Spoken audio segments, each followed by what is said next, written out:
তো এই হলো আজকে আমার ব্রেকফাস্ট, ব্রেড আর কলা, আর সেরকম কিছু নয়। অনেকদিন ধরে উল্টাপাল্টা খাওয়া হচ্ছে, খুব বাইরের খাওয়া হচ্ছে, তাই লাইট ব্রেকফাস্ট করি। আর চলুন আজকে ব্লগটা এখান থেকে স্টার্ট করি। আমি ওরা ভূমিকে ফ্রেন্ড কন্টেক্ট এবং বলবো স্টার্ট নিউ ব্লগ। জাস্ট উপর থেকে চিরাপ মেরে এলাম এখনই। আমি ওয়েট করছি রাজের জন্যে, রাজ এখনও আসেনি, রাজ আবার লেট। ভালোই রোদ উঠেছে, ঠান্ডা আছে বেশ, কিন্তু রোদটাও খুব সুন্দর লাগছে। তো ওয়েট করি, দেখি কখন আসে। আশা করি চলে আসবে 1-2 মিনিটে। 2000 years later. সকাল থেকে প্রচন্ড ব্যস্ত ছিলাম, কোনো ভিডিও করার টাইম পাইনি। আর টিউশন ছিল দুটো, বিকেলেও আছে আবার দুটো টিউশন। তো বাড়ি এলাম ওই 12টার সময়, দিয়ে এখন রান্না করছি বেগুন পোড়া আর ফুলকপি দিয়ে মাছের ঝোল, ভাত, আর কালকের একটা সবজি আছে ফ্রিজে, এটাই বানাচ্ছি। আর এখানে তো প্রচন্ড ঠান্ডা পড়ে গেছে, মানে হাড় কাঁপানো ঠান্ডা একেবারে। এই যে আজকের লাঞ্চ এখানে তৈরি হচ্ছে। বিকেলে টিউশন আছে, অনুরাগ অফিস থেকে ফিরবে, দেন আমরা আজকে আরেকটা বিয়ে বাড়িতে যাব। আর প্রিয়া সৌভিকদার বিয়ের ব্লগটা অনুরাগ আপলোড করে দিয়েছে, আপনারা দেখবেন, খুব ভালো লাগবে। অফিস থেকে চলে এসেছি, খেতে বসে পড়েছি। আর আজকে মেনু হচ্ছে আমাদের ওই যে মাছের তেল ছিল, এটা হচ্ছে গিয়ে তোমার কি বেগুন ভর্তা, এটা হচ্ছে গিয়ে সেই আবার ফুলকপি দিয়ে সেই আবার মাছ, কি মাছটা বলো, সেই আবার পাবদা। পাবদার ফ্যাক্টরি হয়েছে বাড়িতে আমাদের, খালি পাবদাই শেষ হচ্ছে না।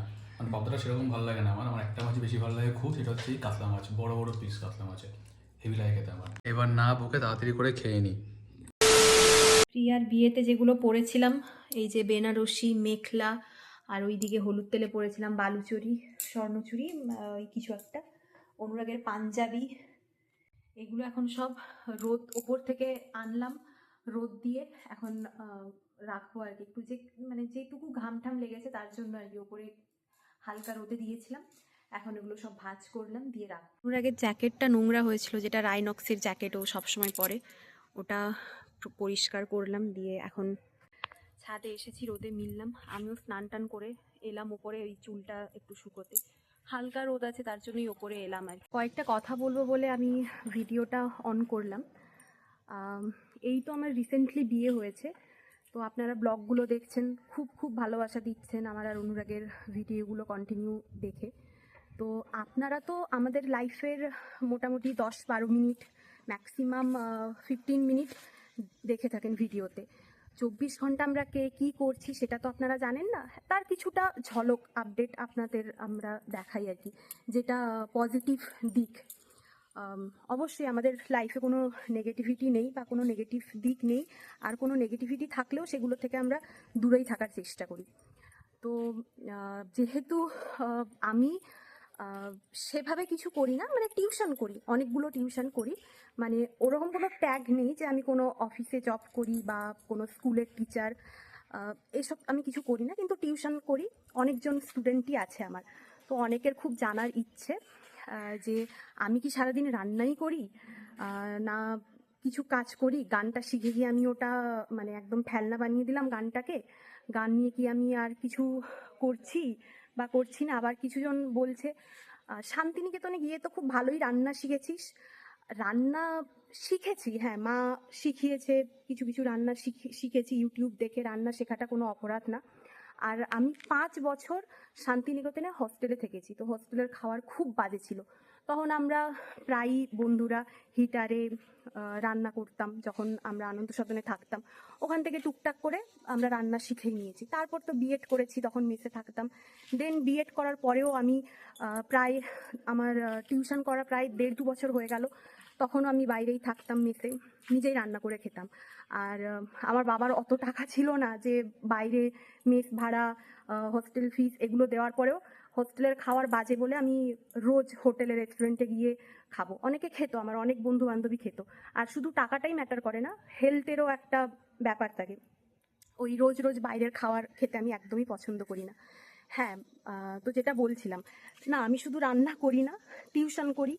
আর কারো টিউশনের দরকার হলে আপনারা কন্ট্যাক্ট করতে পারেন, কেউ গান শেখার থাকলে আপনারা কন্ট্যাক্ট করতে পারেন।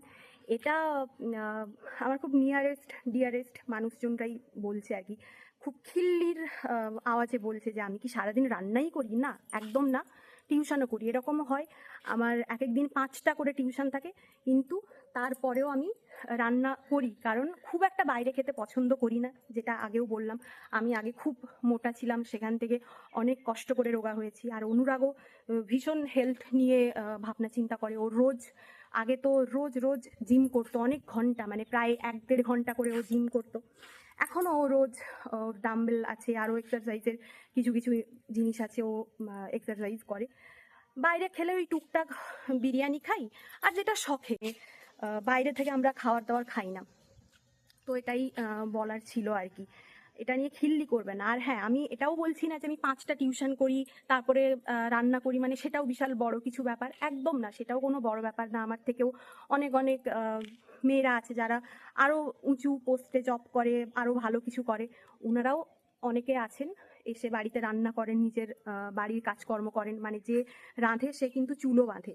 আবার আরেকটা কথা বলি, আমার নিজের খুব কাছের একজন মানুষ, আমি নাম বলছি না, উনি যথেষ্ট বয়স্ক একজন মানুষ। উনি মানে নিজের সব কাজ করেন, একা থাকেন, নিজের সব কাজ উনি নিজে করেন। আমরা উনাকে বলি যে আপনি রান্নার জন্য একজন কাউকে রাখতে পারেন, বা কাজের লোক যে বাসন ধুয়ে দিয়ে যাবে বা ঘর পরিষ্কার করবেন। তো উনি উল্টে আমাদেরকে বলেন যে না, আমাকে ফিট থাকতে হবে, তার জন্য আমি বাড়ির সব কাজ নিজে করব। আর ফরেন কান্ট্রি যেগুলো থাকে সেখানে সবাই নিজের কাজ নিজেরাই করে। আমাদের এখানে সবাই ভাবে হ্যাঁ রান্না করছে মানে খুব বাজে, একদমই না। আপনিও বাড়িতে খোঁজ খবর নিয়ে দেখুন, আপনি যে রোজ ভাতটা খান বা আপনার যে ফেভারিট খাবারগুলো, সেগুলো কিন্তু আপনার মা, বোন, ওয়াইফ যারা থাকেন ওরাই কিন্তু বানিয়ে দেন। সুতরাং আমি কি করছি সেটার দিকে একদম ধ্যান দিতে হবে না। আমি আমার গান শেখানোটা কন্টিনিউ করছি, ফিউচারে এর থেকে বেটার অপশন পেলে আমি নিশ্চয়ই ওটাও করব। হ্যাঁ, রান্নাও করব, আমি রান্না করতে ভালোবাসি। 2000 years later. তো আমি অফিস থেকে এসে চান টান করে ফ্রেশ ট্রেশ হয়ে রেডি হয়ে গেছি। এখন যাবো হচ্ছে সাম্বদার রিসেপশনে। প্রগতি রেডি হচ্ছে, আমি গাড়িটা বের করলাম, কারণ গাড়িটা বের করা তো একটা বড় টাস্ক। তো বসে আছি, ওয়েট করছি প্রগতির জন্য, দেখছি আসছে কিনা। রেডি হতে অনেকক্ষণ পেরিয়ে গেল, এখন বাজে হচ্ছে গিয়ে 8:15। তো যাই ভেন্যুটা আমি ঠিক চিনতে পারছি না, ম্যাপ সেট করে যেতে হবে। তো আগে যাই মেনুতে, তারপর বাকি জিনিস দেখাচ্ছি আপনাদেরকে। পৌঁছে গেছি আমার লজের কাছে। পার্কিংটা নিয়ে একটুখানি ইস্যু হলো, বাট ঠিক আছে, পৌঁছে গেছি, কোনো চাপ নেই। আর গাড়িটা একটুখানি দূরে রাখতে হলো, এখানে অনেক পার্কিংয়ের লাইন। আর যতদূর আমার মনে হচ্ছে ওই লজটা আর কি। তো যাই, আপাতত উপরে যাই, তারপরে বাকিটা দেখাচ্ছি। বাম্পার ভিড়। চারিদিকে পার্কিংয়ের জন্য সবাই ছুটে বেড়াচ্ছে, কিন্তু পার্কিংয়ের একটুখানি অসুবিধা। ঠিক আছে, ম্যানেজ করে নিয়েছি, চাপ নেই। এই যে প্রগতি, ঢুকে পড়েছে আমার লজে। চলো, খুব ভালো সুন্দর ডিজাইন করা রয়েছে। চলো উপরে যাওয়া যাক। আমার মনে হচ্ছে সম্ভবত উপরেই আছে।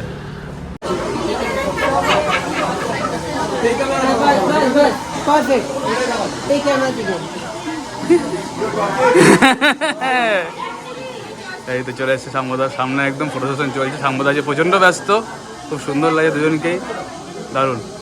সব ভালো করে তোলা হয়েছে, চাপ নেই, সব ভালো হয়েছে, করা হয়েছে। হ্যাঁ, ব্লগ চলছে তো।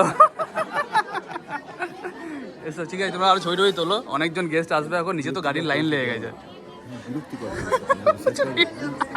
বিয়ে করেছো, বিয়ে করেছো, সহ্য করতে হবে, করো। হ্যাঁ, কোনটা রেখে বা কফিটা খাও। কফি খাচ্ছি এসে, ঠান্ডাটা বাইরে।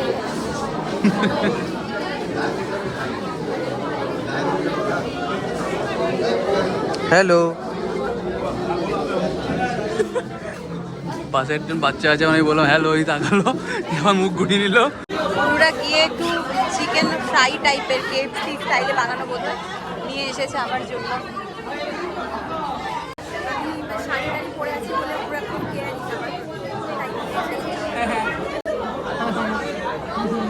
চলে এসেছি আমরা এখন ডিনার করতে। আমাকে দেখো উপরে চলে এলাম, তাড়াতাড়ি করে খাওয়া দাওয়া করে তারপর বাড়ি পালিয়ে যাবো। বাইরে প্রচুর ঠান্ডা। সম্বোধা ने कमाल कर दिया সম্বোধা, দারুণ জিনিস বানিয়েছে মেনুর জন্য। আমারটা ডিফারেন্ট কালার। হ্যাঁ তাই তো, আমারটাই পিঙ্ক কালার।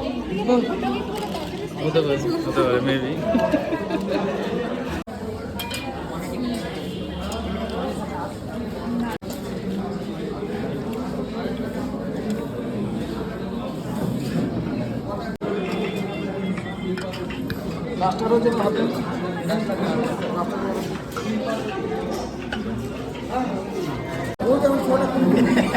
বেরোতে বারণ করেছিলাম যে আমি কত নাও কোনো জায়গাতে আসবে নো আইসক্রিম ফর ইউ, একদমই না, ভালো খেতাম। স্টাইল মেরে এসেছিলাম কিছু না পরে, অনুরাগ তো তাও ব্লেজার পরে আছে, কি ঠান্ডা লাগছে এখন, পুরো হিটার কাঁপছি। চালালাম আমি, বাবারে কি ঠান্ডা, বাইরে কাঁপছি পুরো, ভেতরে তাও সবাই ছিল টেম্পারেচার তো। ফল করেছে, বাবা বললো না শীত প্রবাহ চলছে, 4-5 ডিগ্রি কমে গেছে এর জন্য। ভেতরে তাও ওই ফটোগ্রাফি হচ্ছে, তারপর এত মানুষজন আছেন তো তার জন্য একটু গরম ছিল, বাইরে বেরিয়ে পুরো- কালকে কলকাতায় ঠান্ডা এক্সপিরিয়েন্স করতে চলেছি। কালকে আমরা যাচ্ছি বাবার কাছে। The next morning. সকাল সকাল চা খাচ্ছি আমি, আর প্রগতি দিকে প্যাকিং ট্যাকিং করছে আর কি, কারণ আজকে অফিস করে 6টার সময় বেরিয়ে যাব, কলকাতা যাব ওই গণদেবতা ধরে আর কি। তো চলুন আজকে ব্লগটা এখানেই এন্ড করি। যদি কিছু ভালো লেগে থাকে please like share comment and follow. Bolpur টকে বিষয় কথা ফলো করে কমেন্ট জানাতে কেমন লাগছে। দেখা হচ্ছে কালকে নতুন কিছু নিয়ে। Tata, bye bye.